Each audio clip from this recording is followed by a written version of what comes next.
What up, SNA Assassinators? This is Super Ninja Austin back here with another video, and this is the wrestling news on November 5th, 2024 for you all today, where we're going to be talking about the wildest and intriguing wrestling news stories and rumors that you Assassinators need to know from the WrestleZone article, starting things off with Cody Rhodes, like saying maybe there's a future for him in WWE Beyond in-ring wrestling.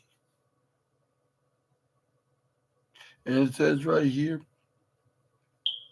undisputed WWE champion Cody Rhodes is thinking about potentially working in a different role with WWE later in his career. In an interview with Kathy Kelly that WWE posted on their YouTube channel, the American Nightmare was asked to comment on how was feeling like about his title run, and he said, "If I had any complaints, they'd be so surface level to the point where they're not gonna remotely compete like with the fact that I am the happiest I've ever been, like in terms like of where where I would like to be professionally, like it's a dream come true. There's some things that come with it that were surprising to me. I don't know. It might sound cool. It might sound cheesy, but there's an element like of leadership, like involved, like that they don't say. They just kind of plug you in. You're attending corporate like meetings like in events like that typically like you would be really out of your pet and you're supposed to be there. Cody Rhodes on potential backstage role. The American Nightmare Cody Rhodes continued by referring his time as an executive in AEW. He noted that he thought that he failed. However, he said there might be a future for him beyond wrestling itself with WWE.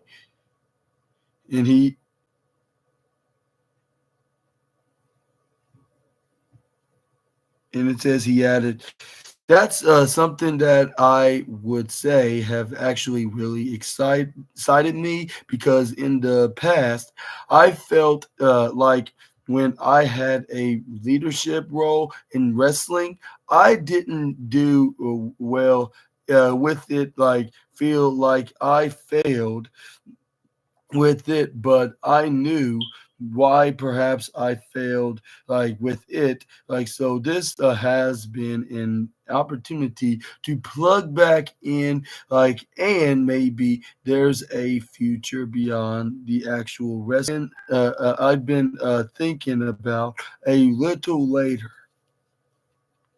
Cody Rhodes is set to appear on the November 8th episode of WWE SmackDown. And I'm not sure what exactly he's gonna be doing there. Maybe he's gonna be confronted by Kevin Owens, like which they could build up a match at Survivor Series. And what are your thoughts on to what are your thoughts on to excuse me?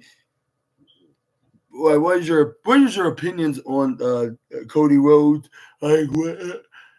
He's gonna be doing in the future in wrestling? Like, do you think he will be a role in WWE, like a trainer or or some kind of a coach? Which that's kind of like the same thing, like his father did when the Performance Center was open back in 2013.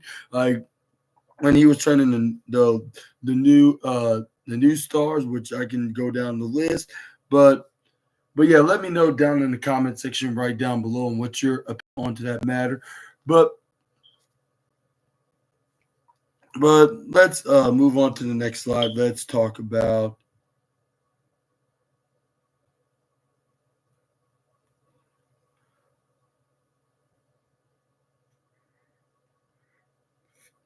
we got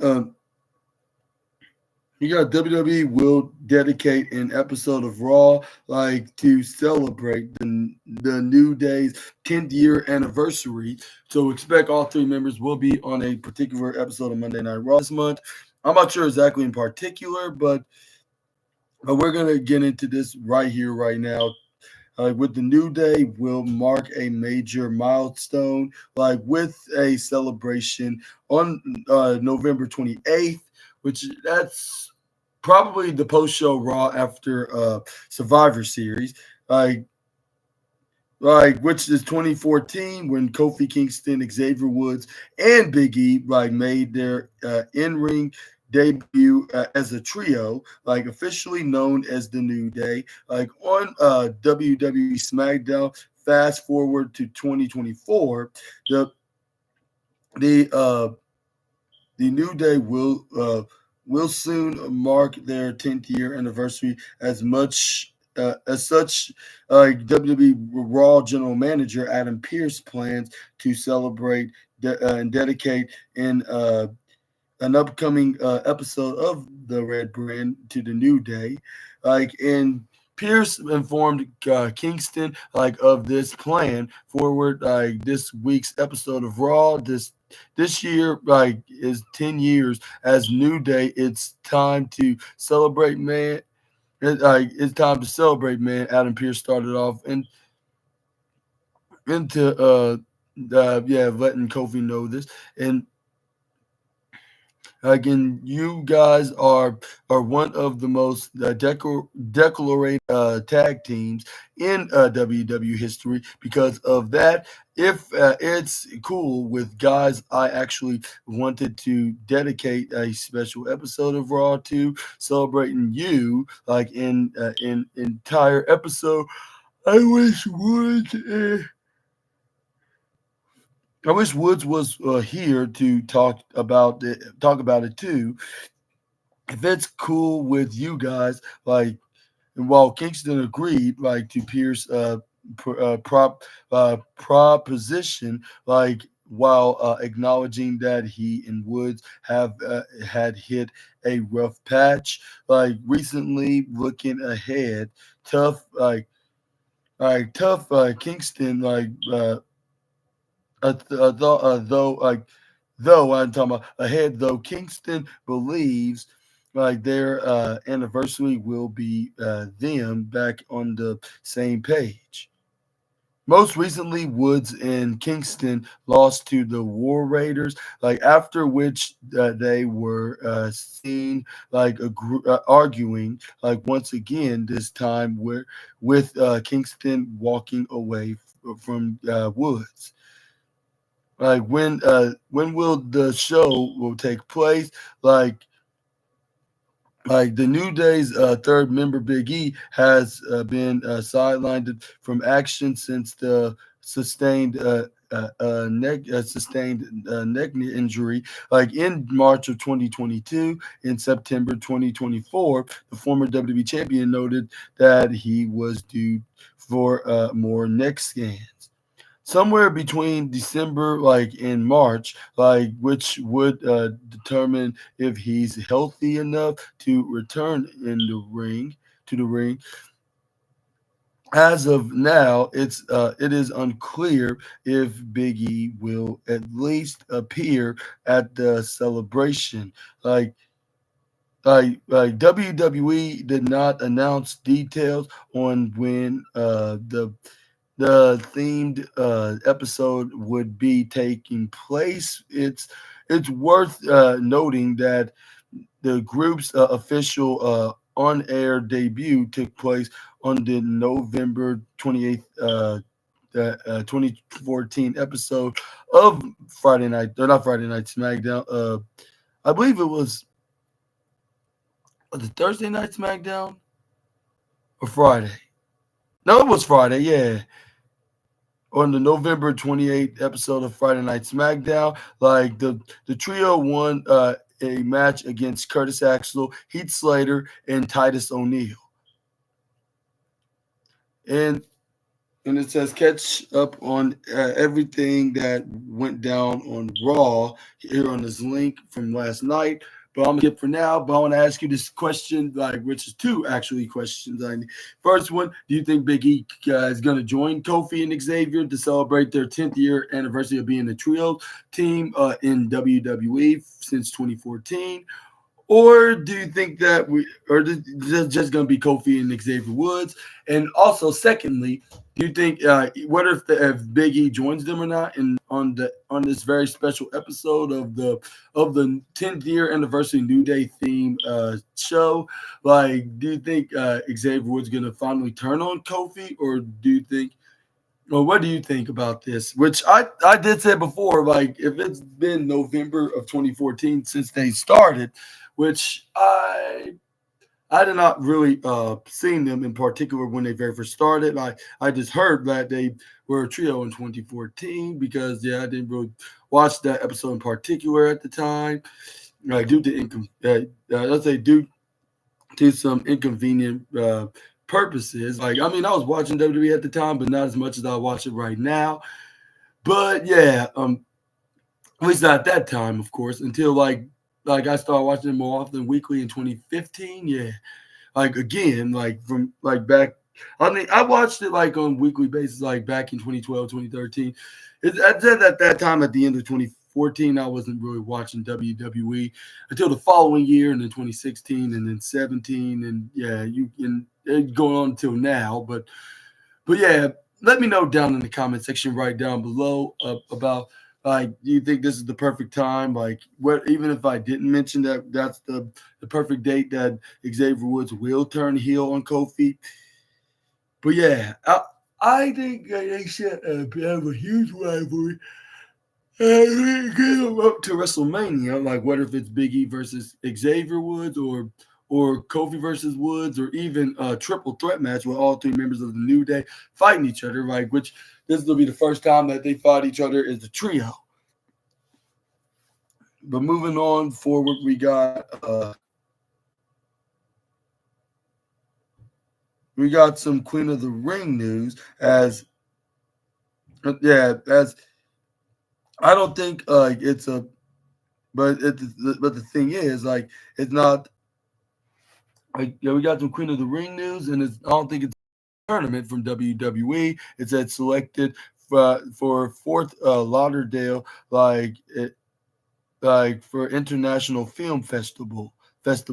Queen of the Ring hitting the film like festival circuit. Like the film like recently hosted its world premiere like at Newport Beach Film Festival, like, and hosted several festivals screenings like of Queen of the Ring, like won Best Director 2024, like Ash Al uh, Av Avid Ad Av Al Wildson, like at the Portland Film Festival. Like now, Queen of the Ring is set to the Fort Lauderdale like International Film Festival on Friday, November 8th.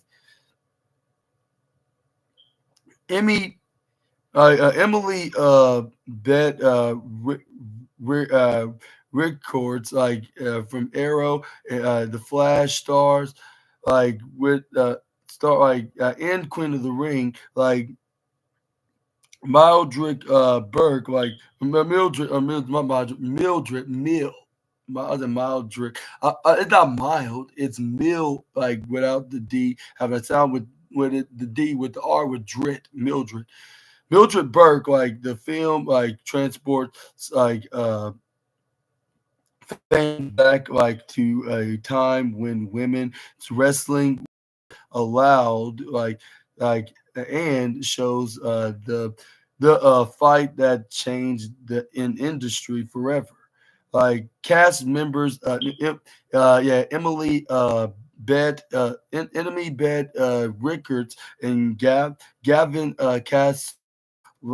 Castellano, like in and Jr. like and Francesca like Eastwood, which he plays as which he plays as Mae Young. AEW star Timeless Tony Storm will play Clara Mortensen, and Camille as June Byers. Wow, Camille! She's gonna be in this movie, and will join executive producer Jim Ross and Ad, Advilson like for a screen and Q&A for fans to attend for the attendance. Queen of the Ring currently showing at series like of film festivals like across the United States, and this fall tickets and more information about these screenings can be like found at www.queenofthering dot movie like up screenings included. Make sure you get your tickets today if you're in the area, which is going to start in November 8th. It's going to be, I believe, this Friday. Yeah, this Friday in Lauderdale, Florida. And then Fort Lauderdale, like international, in Florida, in Fort Lauderdale International Film Festival. And then 2 days later, it's going to air in the theaters, like on no, not the theater, like in the place, like in November, in this place in Colorado Island, not Coronado Island, yeah, and November 10th, which is 2 days later on Sunday, and yeah, Coronado Island, California, like in Coronado Island Film Festival, and then in November 16th uh, on Thursday, like which is gonna be in not the Thursday. Well, it's Thursday. I mean Saturday, and then 6 days later on November 16th on Saturday in St. Louis, Missouri, at the St. Louis International Film Festival, and then December 12th, final last but not least, and and and our in Anchorage, Arkansas. Is it Arkansas? Yeah, well, no, not Arkansas. In Anchorage, uh,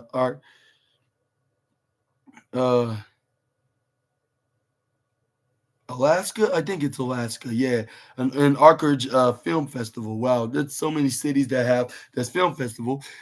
And then we're gonna talk about the actresses that's gonna be playing these roles in this new movie project in wrestling, which it features Emily Beth Rickards, on working with Timeless Tony Storm in the Brickhouse Camille. And Emmy Rickards spoke with Wrestling Inc. about working with the AEW stars on the film. She called Camille a real leader, but admitted she didn't spend much time with Storm on set. She she explains, well, I wrestled with Kylie uh, a lot, Camille a lot, and not only was she helpful, she guided them. She's a real leader. She is bow down. She is those wrestling scenes like when you get to see them in the film. There is no scene, there is no wrestling without her. She is really leading and guiding as well as Tony in our wrestling as well. I didn't get to spend as much time with Tony, but once again, she is guiding that. They're the pros. I'm the guest in those arenas, and I'm really grateful for their guidance. And what are your thoughts on to both Timeless Tony Storm and the Brickhouse Camille being featured in this new movie called The Queen of the Ring. And if they're going to be in these areas, like whether if it's in Lauderdale or what's the other city? Like what if it's Lauderdale or Coronado Island or St. Louis or the encourage or whatever city that they're gonna have all these that's gonna have the movie filming that. Do are gonna buy your tickets right now, and like in what day and what city they're gonna be in to see it. Let me know down in the comment section right down below. Like, yeah, it's very like a little shocking to hear both of these AEW stars, Timeless Tony Storm and Brickhouse Camille, being on here. And something just tells me they're going to be talking about this on AEW Dynamite, which I'll probably be making a review of when it comes on for Wednesday night on the Wednesday Night War, which is tomorrow night. Make sure you check that out. But I want to give a huge congratulations for both the women, like to be in this film, and from hearing this from Miss Emily Beth Rickards, she referred the Brick House as the leader. And yeah, and I bet even the CEO is probably proud of her as well, like for being a part of like into the movie world, like probably joining the wrestlers that's in the club. Well, and then this like with them making special guest star appearances on movies. Well, and I'm not sure if this is gonna make both women, even though Timeless Tony Storm does play like an old school female actress character on AEW, but that's all part of the persona. That doesn't mean she's like in Hollywood, like an actual Hollywood star, at least not yet. Like, but she could be, like if that's her dream. But let me know down in the comment section right down below. Do you think this is going to lead up and get for them getting more movie roles? Maybe most likely in wrestling movies. I mean, they could be in non-wrestling movies, like if they're really into the Hollywood stuff. Just like even there's plenty of AEW wrestlers that's been in movies. I can just name right down the back. It was like the likes of MJF and I believe Swerve Strickland, Chris Jericho, because he was on what's it called? On what's that, Terrifier 3, if I'm mistaken, which he always keep bragging about. That's the number one movie in the box office right now. And I believe the CEO's been in a couple of movies as well, Mercedes Monet. I just cannot name him right now. Like I'm just trying to think what's the name of those. But I heard from a fellow YouTuber that she had like a couple movies as well. I think the only one I can remember right now that my fellow YouTuber said, like it was I think it was about their hometown city, like Boston, like with two S's instead of one because like her old nickname, the Boss. But yeah, like that's the only movie I can think of right now, and I heard that's on one of the streaming services right now as well. But yeah, let me know down in the comment section right down below. Like, I do think that we're going to see more AEW wrestlers going to be in more movies, or do you think or do you think like that this is probably going to be the latest that we're going to be seeing? But I don't think that's going to be the case. Like, especially if MJF start getting more famous, because he was on the second Happy Gilmore on Netflix, like with the likes of Adam Sandler, like with him playing one of his sons, if I'm not mistaken. Like which I even reported on my review, my news video back a couple of months ago. Make sure to check that out. But let's move on to the next slide. Let's talk about. Let's see. We got Steph DeLander news now. Like she provides an update following her neck injury, like potential return time frame. Former WWE star and current TNA wrestler Steph DeLander, recently announced that she needed a undergo neck surgery. Like now, 2 weeks after, feel great. I mean, it's been I think just on 2 weeks since surgery now, and obviously I got a long ways to go as far as recovery is concerned. But for 2 weeks post neck surgery, I'm feeling pretty good. Steph DeLander also mentioned that she sees this as a opportunity to reinvent herself. And she added, I'm 2 weeks post surgery, and while I'm feeling positive, this time is about allowing myself to get to 100%. This isn't just about recovery, it's an opportunity to return after uh, men, mental uh, a, met,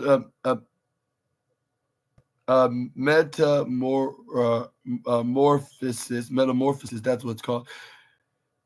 And and TNA allowed Steph DeLander to open up about her neck surgery on her own terms. And during that same interview, Steph DeLander revealed, once she told TNA about her injury, they wanted her to announce it to the fans whenever she felt like it. And she added, I didn't want to scare everyone, but when I told TNA, well, we went to give you the opportunity to announce it on your own terms. If you want to, I was like like sweet. She also wanted to take care of her neck, isn't as early as possible before the problem worsened.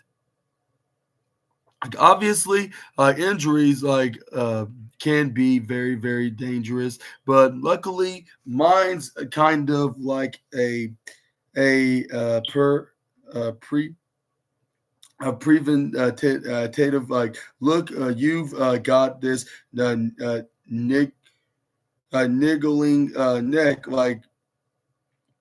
issue, this niggling neck issue. Let's get it taken care of while we can while you can recover.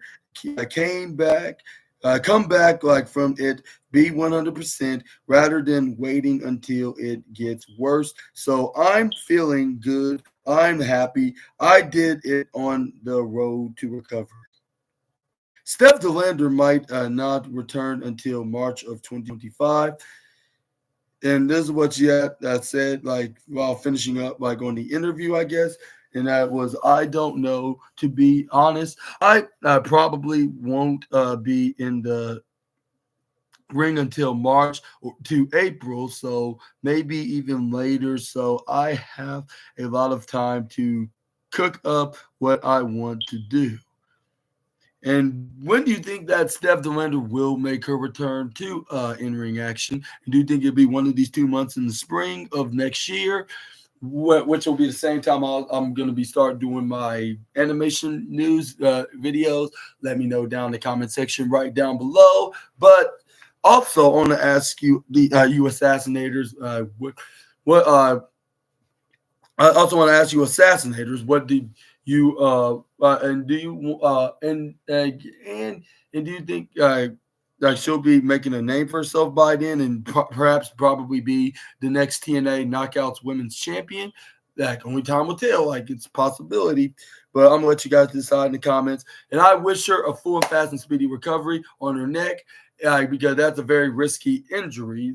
Most of all, over a arm or a leg or any other bad injury that you could possibly sustain in this business.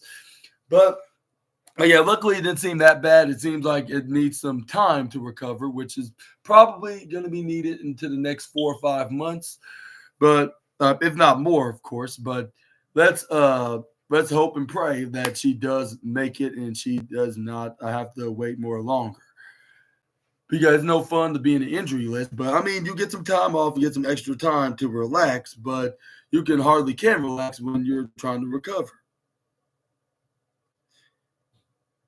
But but yeah, but at the same time, I wish all my positivities. But yeah, let's move on to the next slide. Let's talk about the Hardys.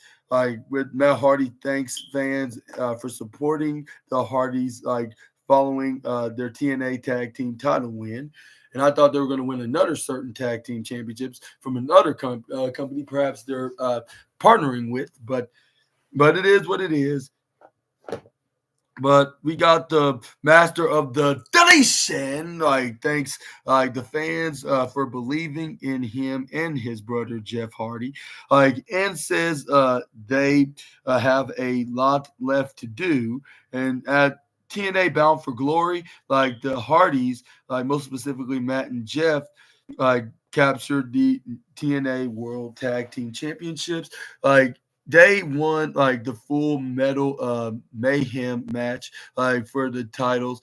Like the match also included ABC and the system.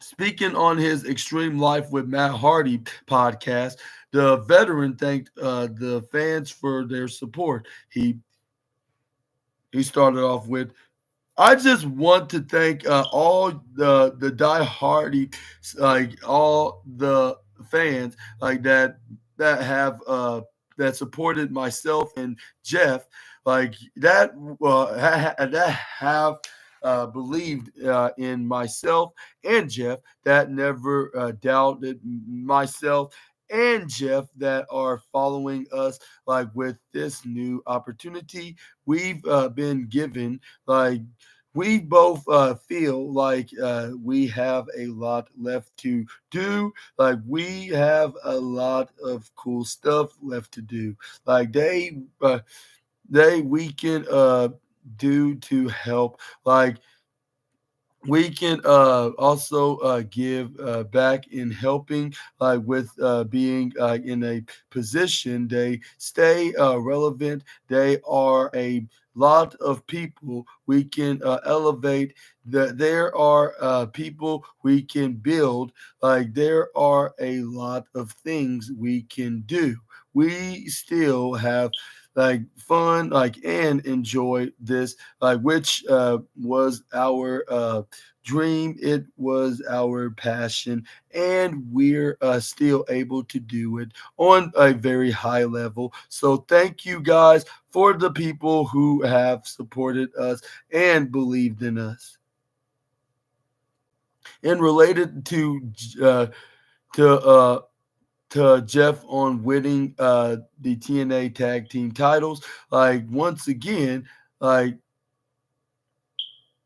he had this to say, like I have been I mean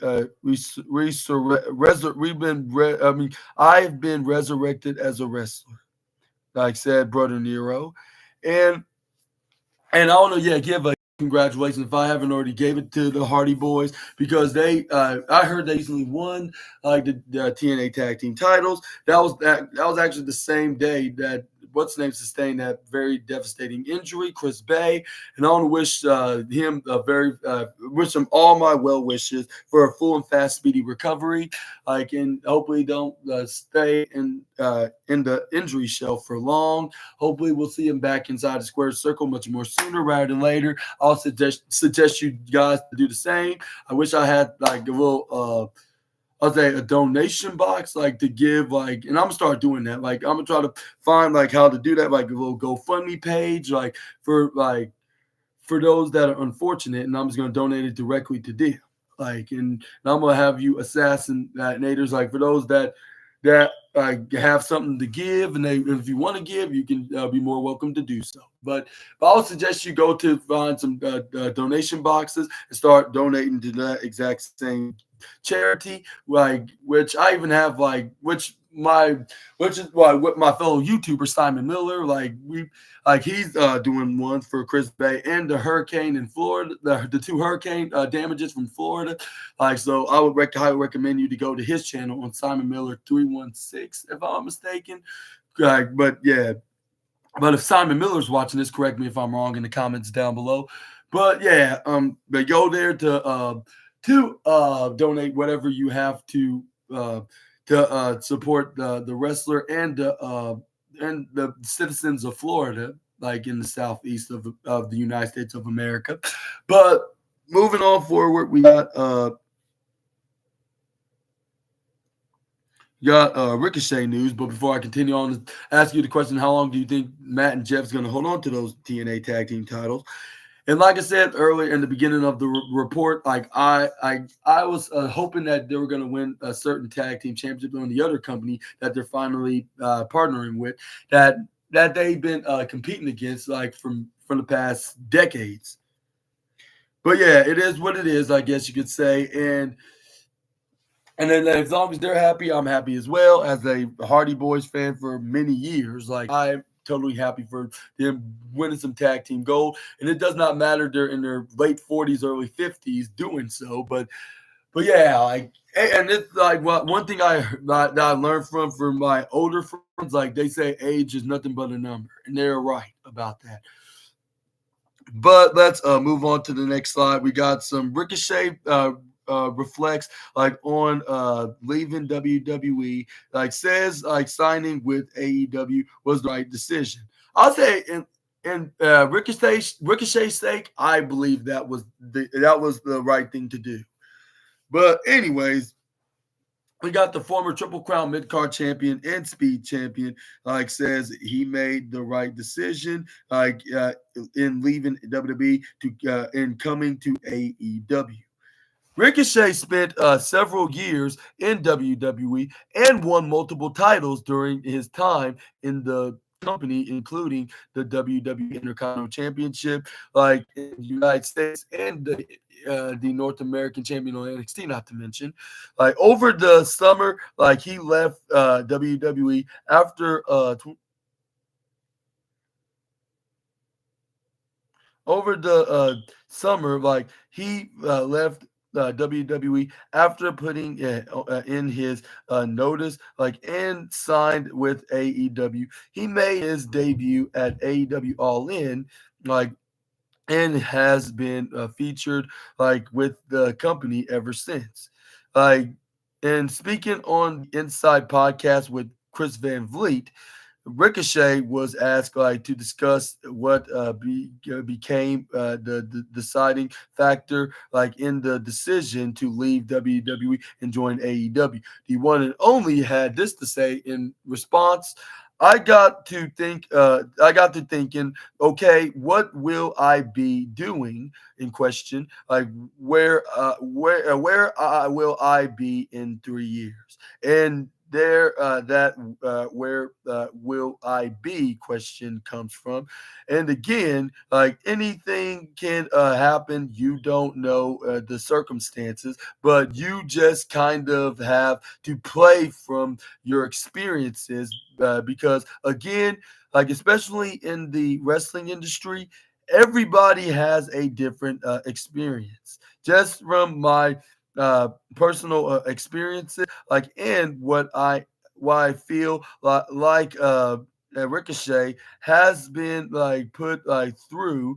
I don't know. I felt like I had already not paid my dues or whatever. But I felt like I was able to be able to be on the next level like of performers. There, I guess like, but I still feel like I was like starting over again. I felt like I was starting over like with the Braun Breaker in the Ilya and the Carmelos like and the new guys like just coming in. Like I feel like Ricochet was with those guys coming like back like in. It's like man, I've already been here for 5 or even 6 years. I want to be doing something else. And